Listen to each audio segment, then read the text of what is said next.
আসসালামু আলাইকুম। নতুন একটি টিউটোরিয়ালে আপনাদেরকে স্বাগতম।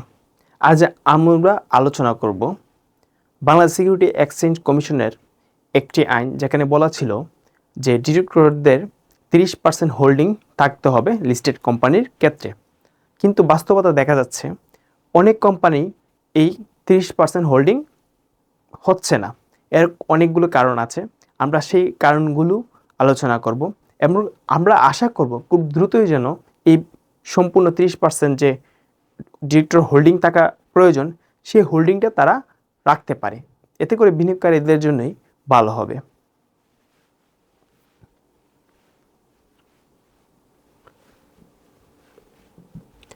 কিন্তু বাস্তবতা হচ্ছে ডিরেক্টররা ইচ্ছাকৃতভাবে অনেকেই 30% হোল্ডিং করছে না, হোল্ড করছে না। তারা হয়তো 25%, 15% শেয়ার হোল্ড করছে ডিরেক্টর হিসেবে, বাট বাকিগুলো তাদের অনীহা, একটা আগ্রহ কম যে হোল্ড করার প্রয়োজন নেই, চলছে তো, এমন একটা অনীহা আছে। সেকেন্ড একটা বিষয় হচ্ছে অনেকের সম্ভব না নতুন করে বাই করার। অর্থাৎ ধরুন কোনো একটা কোম্পানিতে 20% ডিরেক্টর হোল্ড করছে, এককভাবে 2% আর কেউই হোল্ড করছে না, যার ফলে নতুন ডিরেক্টর হওয়ার সুযোগ হচ্ছে না। আর সেকেন্ড বিষয় হচ্ছে তাদের নিজেদেরও বাই করার মতো আর্থিক সক্ষমতা নেই, যার ফলে এই আইনটি কার্যকর হচ্ছে না। এটাও একটা পয়েন্ট।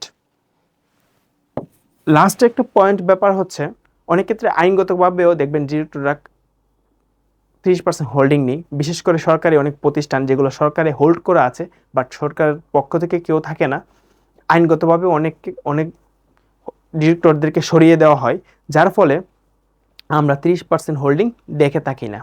সো আশা করি কর্তৃপক্ষ এই বিষয়ে নজর দিবে এবং এই আইনগুলোটা বাস্তবায়িত করবে, যাতে করে সাধারণ বিনিয়োগকারীরা উপকৃত হয়। ধন্যবাদ দেখার জন্য।